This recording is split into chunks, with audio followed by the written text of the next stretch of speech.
Pai, muito obrigado pelo teu amor e pela tua capacidade infinita de nos amar, perdoar, dar chances, ampliar nossa visão. Nós queremos honrar o teu nome nessa manhã e dizer que só estamos aqui por causa da tua misericórdia, a tua graça é que nos sustenta. Senhor, a cada dia continua levantando o teu nome na terra, porque nós sabemos que sem ti nada podemos fazer. Somos teus servos e te amamos, por isso estamos aqui.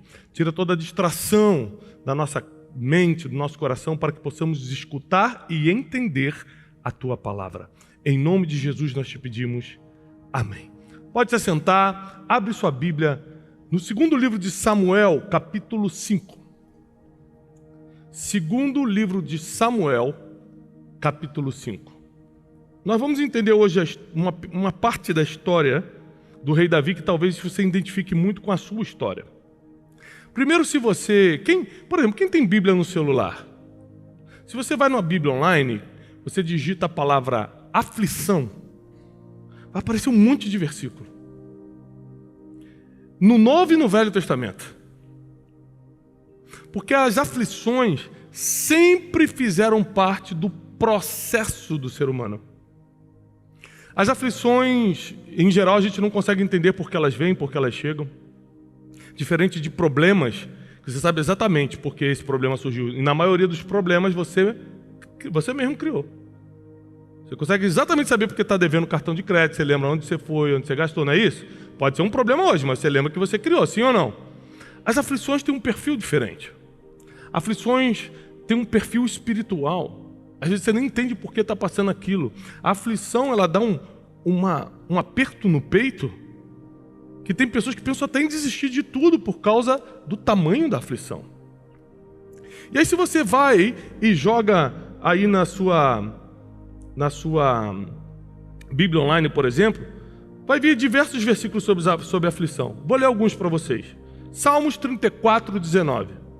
Muitas são as aflições do justo. Muitas, não poucas, muitas são as aflições do injusto. Só o justo tem aflição? Hoje você vai entender a função da aflição na sua vida. Muitas são as aflições do justo, mas o Senhor o livra de todas. Não livra de 90%. Aflição é uma pressão que chega na tua vida já com ordem de livramento. Você nunca vai perder para uma aflição, porque já existe a promessa que Deus te livra de todas. Você pode perder para um problema, porque você criou. Voltando ao assunto do cartão de crédito. Se você estourou teu cartão de crédito e não pagar, o problema está instalado. E se você não resolver o problema, vai virar uma confusão. E aí, se você não resolver, não resolveu, e que pague o preço na justiça. Mas as aflições são permissões, são pressões espirituais que travam o nosso emocional, que travam o nosso sentimento.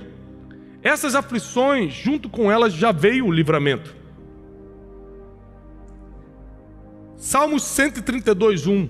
Lembra-te, Senhor, de Davi e de todas as suas aflições. Lembra-te, Senhor, de Davi. O próprio salmista Davi, o rei Davi, escreve assim: lembra-te de mim e de todas as minhas aflições. Davi era rico? Muito. A Bíblia diz que a sua riqueza, ele doou, para construir o templo, que ele doou de ouro. Poucos bilionários no mundo hoje têm em dinheiro o que ele doou de ouro para o templo.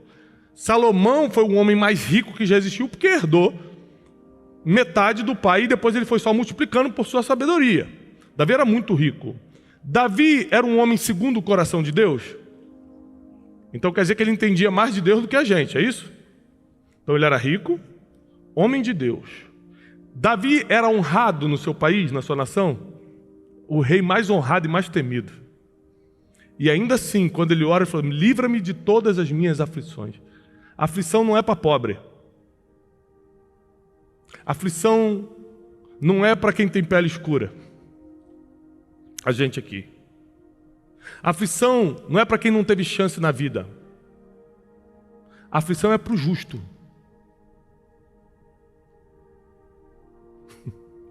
aflição é para o justo. Então, se você busca a justiça, se você vive uma vida com Deus, você é alvo das aflições. E por que as aflições chegam na nossa vida? E por que Deus permite essas aflições na nossa vida? Primeiro motivo, tudo, por exemplo, na medicina, o que está estável, você pega aquela linha daquele marcador do coração, quanto mais está para cima e para baixo, mais vivo você está. Quando ela fica reta, quando está estável, você morreu. Na vida, sem altos e baixos, a gente morre, pelo menos emocionalmente. A vida perde a graça.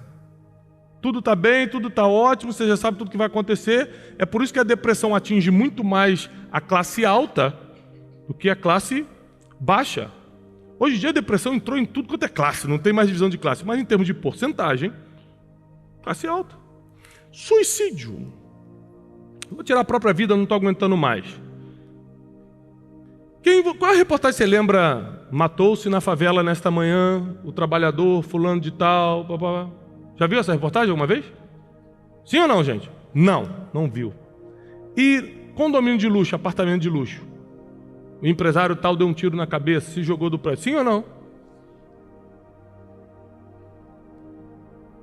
Nós precisamos entender que quanto mais estável fica, mais problema aqui acontece. Deus, sabendo como funciona o ser humano, Ele prepara a sua vida para ser de altos e baixos, para que todo dia você tenha um sentimento novo de vida.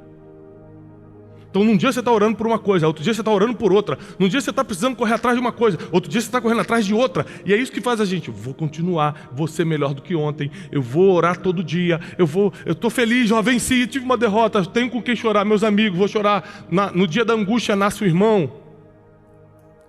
Puxa, reconheço o valor da minha família, porque quando eu estava mal, quando eu quebrei, quem ficou do meu lado foi minha família. Todo mundo foi embora, minha família ficou. Aí eu vou reconhecer mais minha família. Então Deus sabe a necessidade que o ser humano, principalmente o justo, tem de passar por aflições. É que a gente odeia processos. A gente odeia a dor. É entendível, mas é necessário. Só que a aflição é como a dor do parto. Quantas mulheres aqui já tiveram filho? Eu acompanhei os 4 partos. Nós temos 4 filhos, Janine e eu. Os 4 eu acompanhei. Dentro da sala. Desmaiei, mas acompanhei. Teve uma que a médica falou, vem pai, vem ver daqui. Eu estava quietinho do outro lado. E é uma coisa impressionante, porque a mulher fica 9 meses de grávida e reclamando. Ai, meu Deus, não tem posição para dormir. Ai, tem que ir no banheiro de novo. Ai, estou sentindo uma dor. Ai, que isso. Ai, que não sei o quê. Ah, tudo me enjoa. Ai, que não sei o quê. E no dia do parto é a pior dor. Aí vem a pior dor, a dor do parto. Quando o bebê sai e vem para o braço da mãe, a partir daquele momento, tudo que ela passou na gravidez e a dor do parto, deleta da cabeça dela. É impressionante. Agora tudo é alegria. Meu Deus, é muito lindo. Ah, não sei o que, tem que trocar 500 fraldas por dia, não tem problema, ele é lindo demais. Esqueceu da dor. As aflições são como as dores de parto. Dói só na hora, depois você nunca mais lembra. Se lembrasse, não ia querer ter outro filho. A gente está no quarto é porque não doeu tanto assim. Aliás, eu falei, Janine, vamos parar. Porque já não tem carro que caiba todo mundo, a gente está olhando as combis assim, e fala, essa Kombi está bonita, hein? E agora, nós vamos entender na história de Davi, já que ele pede, Senhor, me livra dessas aflições, e por que Deus não livrava o homem segundo o coração dele das aflições? Tem uma passagem de Davi em Salmos que ele está tão desesperado que ele fala assim, ah, Deus, eu queria ter asas como a pomba para poder voar para o deserto e desaparecer. Olha o nível de desespero que você tem que estar para falar, Deus, eu quero desaparecer. Quero ficar mais aqui não. Davi estava cheio de aflições. E ele não entendia por que passava aquilo, tanto que ele pedia para Deus, me livra disso. E por que Deus não livrava? Ele teve aflição até os últimos dias. Porque Deus não é que não livrava, não tirava antes do tempo. Porque a aflição sempre acabava, mas depois começava outra. Porque é assim que nós nos mantemos vivos. E principalmente, o nosso destino ele é treinado pelas aflições, e eu quero te provar na história de Davi. Segundo livro de Samuel, capítulo 5, a partir do versículo 1, diz assim: representantes de todas as tribos de Israel foram dizer a Davi em Hebrom: somos sangue do teu sangue. No passado, mesmo quando Saul era rei, eras tu quem liderava Israel em suas batalhas. E o Senhor te disse: você vai pastorear Israel, o meu povo, e será o seu governante. Então todas as autoridades de Israel foram ao encontro do rei Davi em Hebrom, e o rei fez um acordo com eles em Hebrom perante o Senhor, e eles ungiram Davi rei de Israel. O que isso tem a ver com a aflição? Já parou para pensar? É porque aqui eles deram 2 motivos pelo qual Davi foi escolhido para ser rei de Israel. Eles começam dizendo: olha, você é sangue do nosso sangue, ou seja, você é hebreu, você é judeu, então você está apto para ser rei, que é o ponto básico. Se você não é do nosso povo, você não pode ser. Eu tenho uma filha americana, Jasmine americana, e quando a gente foi pegar o passaporte americano dela, a mulher brincando falou assim: com esse passaporte ela pode ser presidente dos Estados Unidos um dia. O que isso quer dizer? Que existem regras básicas que são para todo mundo. Não importa sua cor de pele, não importa sua religião, não importa nada. Se você tem esse passaporte, você pode chegar a ser presidente dessa nação. Ok? Mas existem outras regras específicas que não são para todo mundo. E eles continuam falando: na época que Saul era rei, você, Davi, é quem liderava o exército. Então, ponto número 1, que não cabia a todo mundo, mas Davi se encaixava. Ele era guerreiro, já conhecido e reconhecido em Israel. E por que ele era reconhecido? Vamos estudar a história. Porque ele liderava o exército de Saul, lembra? E por que ele liderava o exército de Saul? Vamos para a história. Quem lembra? Por que ele liderava o exército de Saul? Ninguém lembra. Porque ele já tinha matado um gigante. E quando ele matou aquele gigante, Saul falou assim: você que vai fazer as entradas militares. Então presta atenção. O homem que um dia o perseguiu para o matar foi o homem que deu a chance dele ser visto em Israel. Até quem te persegue tem um propósito no teu destino. Saul, mesmo sendo o futuro perseguidor de Davi, foi o homem que deu a chance dele ser visto. E essa visibilidade de Davi como guerreiro foi um dos 2 motivos pelo qual ele foi escolhido pelas autoridades de Israel para ser o rei daquele povo. E por que ele foi escolhido para liderar o exército daquela época? Porque ele tinha matado o gigante. E por que ele matou o gigante? Porque ele obedeceu o pai, que mandou levar pão e queijo. E quando chegou, viu que todo o exército estava com medo, mas ele não estava. E por que ele não estava com medo? Porque ele era super espiritual? Não, porque a Bíblia diz que ele já tinha matado um urso e um leão. Ele tinha prática em matar coisas difíceis. E por que ele tinha matado um urso e um leão? Vamos para a história. Porque a Bíblia diz que ele era o filho mais novo, então ele ficava com um trabalho mais pesado e botaram ele para ser um pastorzinho de ovelhas. Só que ele levava o trabalho tão a sério que quando o urso num dia, o leão em outro dia tentaram pegar as ovelhas, ele não permitiu e matou o urso e o leão. Então, se você vai estudar como a oportunidade chegou, você vai ter que estudar a história toda do ser humano. É por isso que Deus permite certas aflições, para ir criando a sua história, que um dia vai te colocar no palco certo. Se ele não tivesse enfrentado a aflição do urso e do leão, ele não estaria preparado para um dia derrotar o gigante. Se ele não tivesse suportado a aflição de um gigante, que covardia, ele pequenininho, novinho contra o gigante, que covardia! Covardia nos teus olhos, aos olhos de Deus, é a oportunidade para o próximo nível, para a próxima estação na sua vida. E porque ele foi fiel naquela oportunidade, ele agora virou o cara que fazia as entradas militares em Israel. E por causa disso o povo começou a olhar e falou: nossa, esse cara é diferente. Ele só ficou conhecido em Israel quando começou a fazer as entradas militares. mas Deus o conhecia quando ele ainda estava no ventre da mãe. Tem pessoas que vão te ver hoje e vão falar: nossa, do nada apareceu. Deus já sabia desde o ventre os processos e aflições que você iria atravessar para hoje, do nada, aparecer. E o versículo continua de 2 Samuel, olha o que diz. Quando Saul era rei, você que fazia as entradas em Israel, e o Senhor te disse: você vai pastorear Israel, e do meu povo serás governante. Espera aí. Deus disse para ele o quê? Você vai pastorear Israel. Naquela época, Israel estava precisando de duas coisas: um guia e um guerreiro.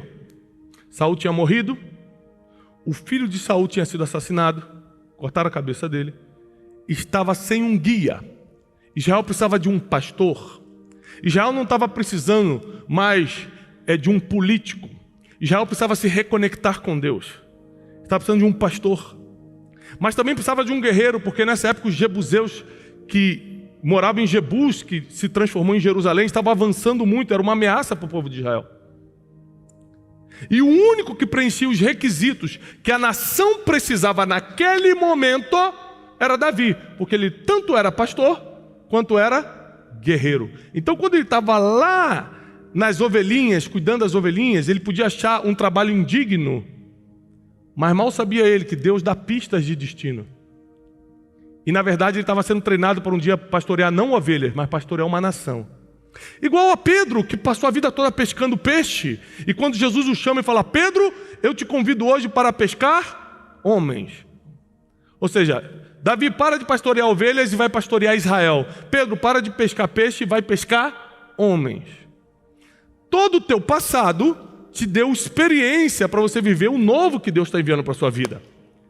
Então, se você não passasse pelas aflições, mas foi muito difícil ficar pescando de madrugada peixe, mas é com esse conhecimento que você adquiriu na aflição, no trabalho pesado, que Deus vai te dar a capacidade, que Deus vai te dar a confiança de aceitar o próximo nível que Ele está trazendo. E Davi se sentia preparado para ser rei, não porque ele fez a escola de governantes, mas porque a vida o preparou através das aflições. Então ele não tinha nem medo de gigante, nem medo de inimigo, nem medo de nada. Porque tudo que ele passou na vida dele, desde a infância e a adolescência, fez com que ele entendesse que nada é impossível para Deus. As aflições são permitidas para que elas te amadureçam para o que está chegando. Se você pular uma etapa da tua vida, você já não consegue resolver o próximo. Quer ver? Se Davi tivesse pulado o estágio de urso e leão, falou: Deus, olha, tudo menos urso e leão, porque eu tenho muito medo. Ele conseguiria matar o gigante? Sim ou não? Se ele matasse o urso e leão, mas pulasse o estágio de Golias, não, aí gigante já é brincadeira, né, Deus? Faz eu passar por isso aí, me livra desse gigante aí. Se Deus o livrasse, ele seria o líder do exército de Israel? Não. Ou seja, não dá para pular as etapas difíceis. São elas que nos colocam na próxima vista. Não dá para pular. Se você foge da aflição, se você fica pedindo: Deus me livre dessa aflição, Deus me livre dessa aflição, eu falo: se eu te livrar dessa aflição, ninguém te vê no próximo nível, porque é essa aflição que vai mostrar para todo mundo quem você é. É aqui, é nessa dificuldade que as pessoas vão perceber quem você é. Então todo mundo se reúne e fala: Davi, nós vamos te ungir rei. Presta atenção, você nunca vai ver Davi pedindo para ser rei. Você nunca vai ver Davi dizendo que ele seria rei. Mas o tempo todo, Samuel, o próprio Saul falou assim: esse, só falta ele ser rei agora, que ele já tem tudo. Todo mundo dizia: você vai ser rei, mas ele mesmo não pediu. As autoridades de Israel se reuniram e falaram: você que vai ser o nosso rei. Presta atenção, o que Deus tem para você, você nem precisa desejar ou pedir. As pessoas vão implorar para você fazer. Então, como é que eu sei se essa posição é de Deus para mim ou não? Você está implorando para tê-la? Não é de Deus. É você que está correndo tanto atrás para ter isso? Então não é de Deus. Porque o que é de Deus, as autoridades se reúnem e falam assim: você vai governar. Quem chegou para José e falou: você vai ser o maior no Egito, foi o faraó, não foi José que pediu nada. Quando as pessoas começam a pedir para você, é porque elas sabem que só você pode fazer.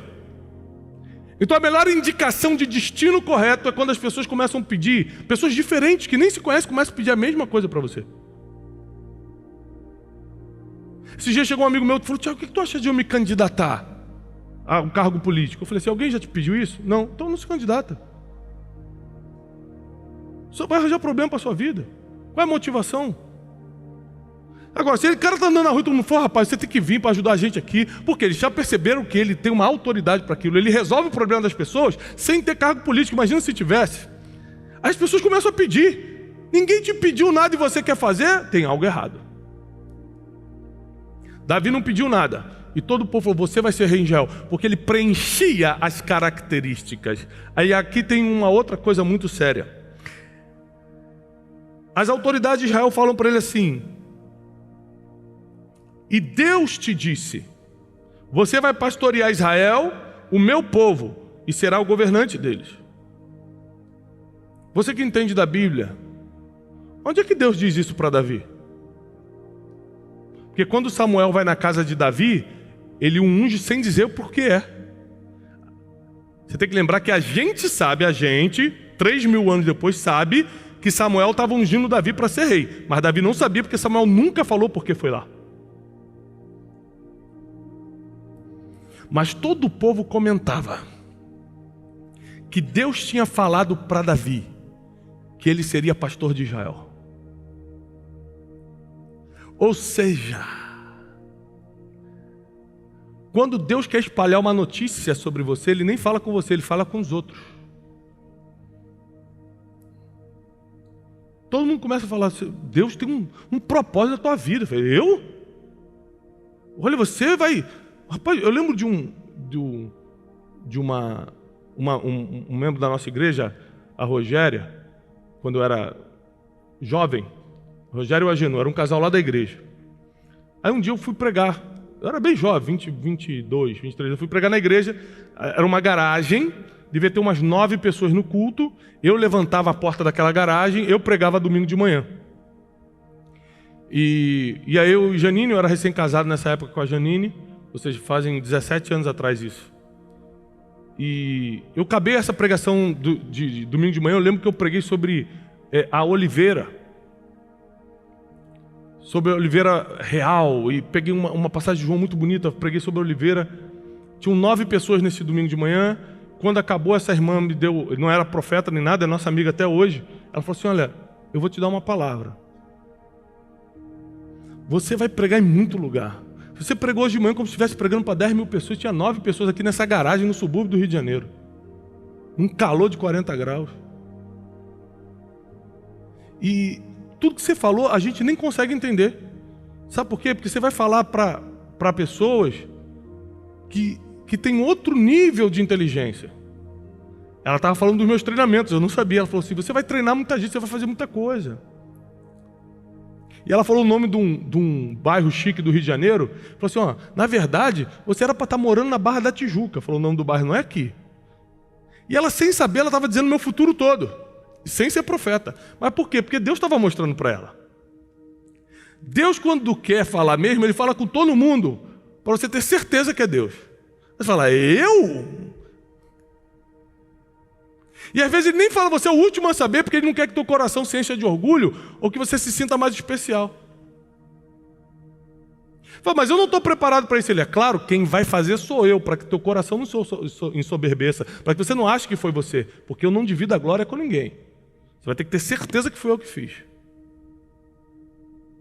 E Davi é escolhido pelas autoridades por causa de 2 características importantes. Ele era guerreiro e pastor. Ou seja, as maiores aflições que ele passou na vida foi sendo pastor de ovelhinhas na adolescência e guerreiro no exército de Saul. Onde foi a sua maior aflição, vai ser a sua maior divulgação. Onde estiver a sua aflição, ali estará a sua promoção. Onde estiver a sua aflição, ali estará a sua promoção. Muita gente fala: por que eu passo tanta aflição no casamento? Porque Deus vai te promover nessa área. Por que eu passo tanta aflição financeira? Porque Deus está te treinando nessa área. Por que eu passo tanta situação disso, daquilo? Porque Deus está te preparando para você ser professor disso. Porque quando for escolher alguém, vão falar assim, vamos escolher alguém que já sobreviveu a isso e ficou de pé. Fala assim, ó, chama Davi para ser rei. Por quê? Os jebuseus estão avançando, a gente não tem ninguém para liderar o exército. Mas a gente também precisa de um pastor, de alguém que lidere Israel de forma espiritual, porque isso aqui está ficando uma bagunça. Só um preencher as características, o menino das aflições. As aflições foram a universidade de Davi. As aflições foram a escola, o treinamento, o que manteve Davi vivo até o fim. Nunca mais reclame das aflições, porque jamais uma aflição vai te derrubar, porque Deus te livra de todas. Mas quando você perceber que está numa aflição, comece a falar, Deus, o que eu preciso aprender com isso? Porque nenhuma aflição vem sem motivo. Nenhuma aflição chega na tua vida sem propósito. Tudo que eu passei na minha vida, se eu tivesse pulado aquelas aflições, eu não estaria aqui hoje.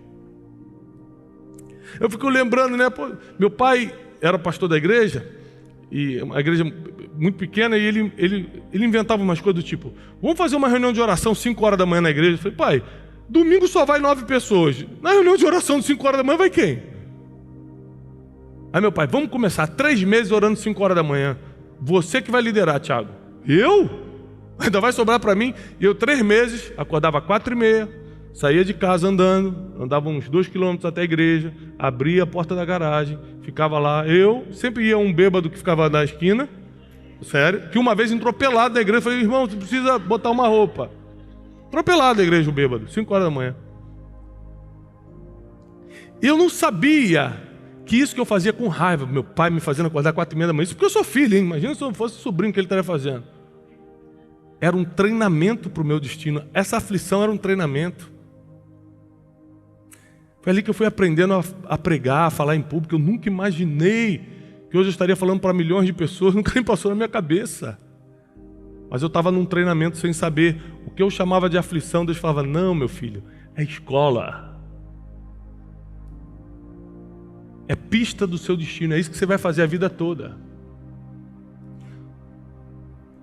Só que você não vai mais pescar peixe, agora você vai pescar homens. Só que agora você não vai mais pastorear ovelhas, você vai pastorear uma nação. Deus pega aquilo que Ele te ensinou desde a juventude e usa essa habilidade para fazer o propósito, para cumprir o propósito dele na tua vida. Por isso que tudo que você passou, Deus não só te livrou, por isso você está aqui, senão você nem estaria aqui. Deus não só te livrou, como fez você aprender.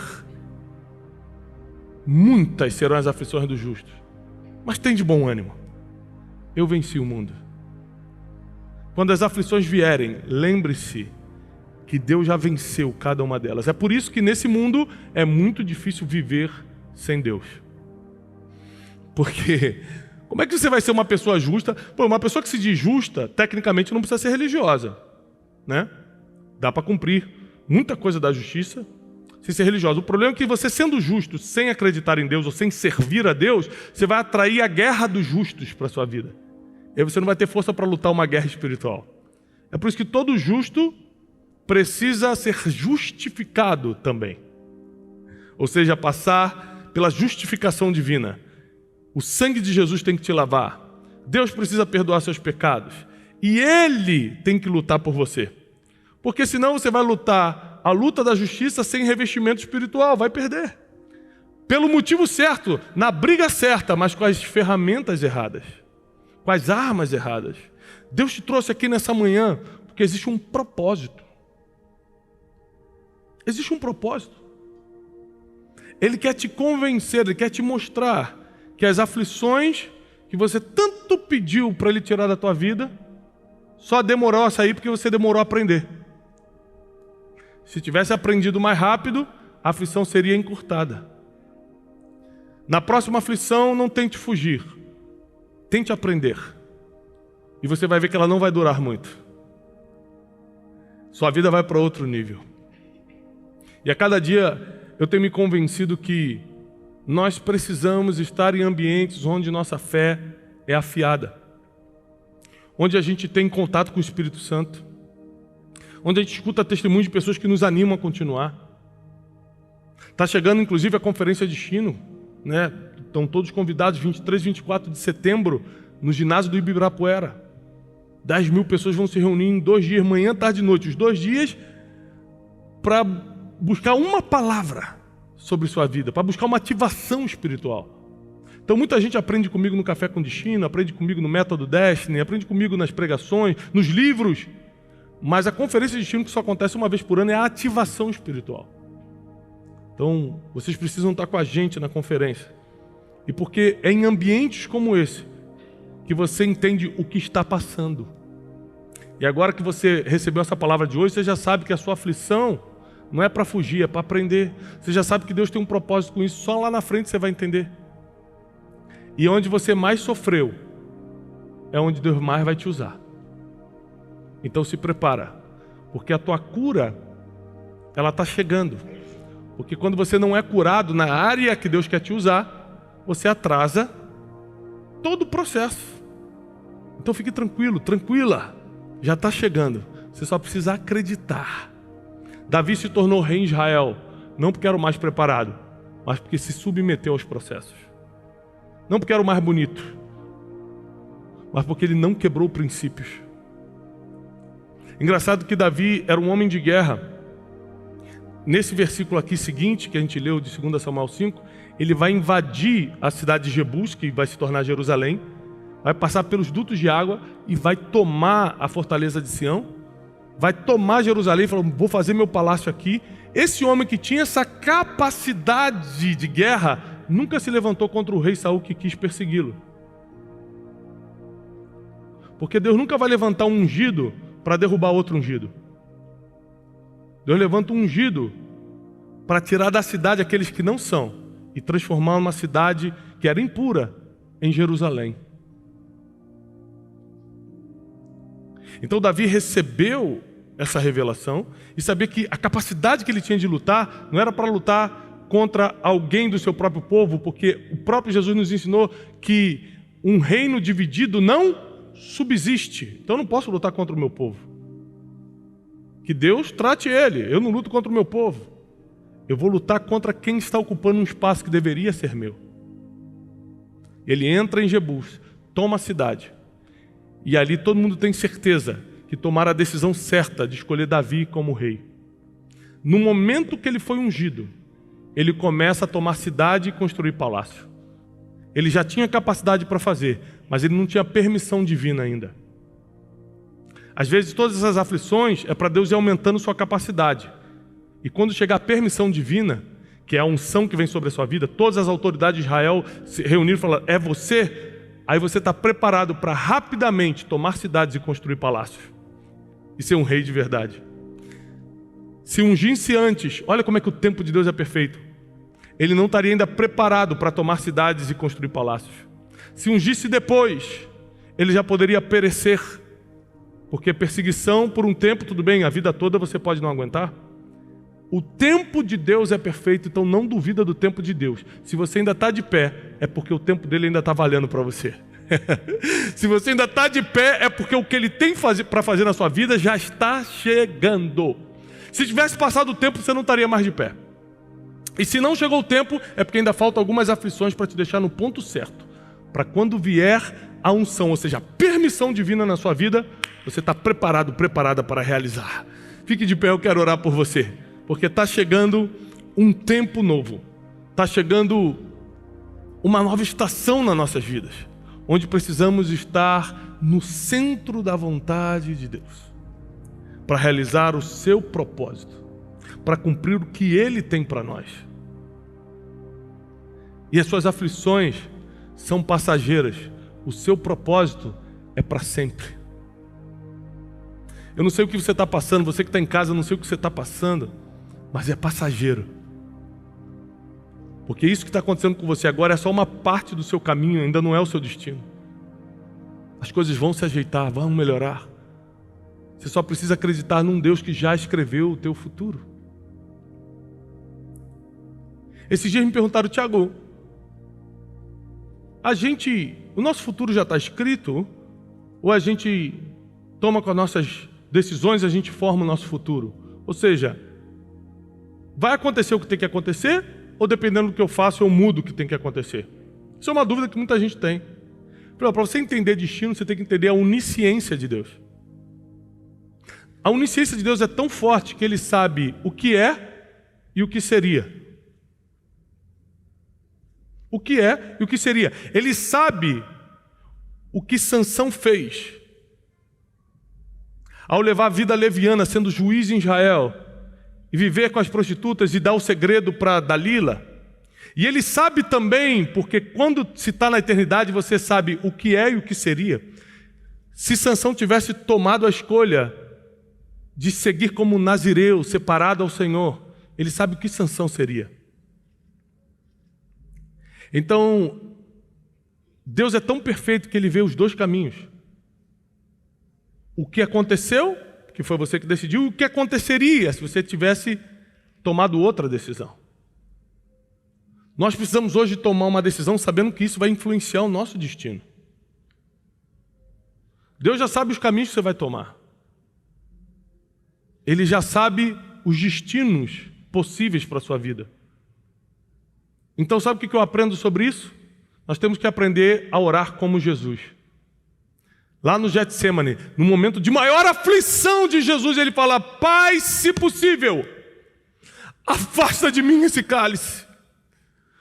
Contudo, não seja como eu quero, seja conforme a tua vontade. O que eu quero, Senhor, é que Tu tire essa aflição da minha vida, contudo não seja o que eu quero, porque o eu quero pode roubar o meu destino, mas a Tua vontade vai prevalecer no meu futuro. Essa é a oração que nós devemos fazer diante de uma aflição. Se eu quero, Senhor, que Tu afaste essa aflição, tira esse cálice da minha frente, mas faz a Tua vontade, não a minha. O que eu quero é isso, mas em cima do que eu quero, eu coloco a Tua vontade. E com essa oração, a sua vida vai começar a entrar em ordem agora. Sua vida vai começar a entrar em ordem hoje. Nós declaramos em nome de Jesus, o nome que está sobre todo nome, vidas sendo agora restauradas, aflições sendo transformadas em oportunidades. Aquilo que você via só como um problema, sendo a escola que vai dar base para o teu destino profético, aquilo que Deus vai fazer na sua vida. Nós declaramos a cobertura de Deus sobre a vida de cada um que está aqui, os que estão em casa nos assistindo, e declaramos a paz e a prosperidade do Senhor sobre nossos corações e o nosso futuro, em nome de Jesus. Amém. Aplauda ao Senhor, que Deus te abençoe, que Ele guarde você, que Ele proteja a sua vida, a sua família, a sua casa, que todas as armadilhas sejam retiradas do seu caminho, em nome de Jesus.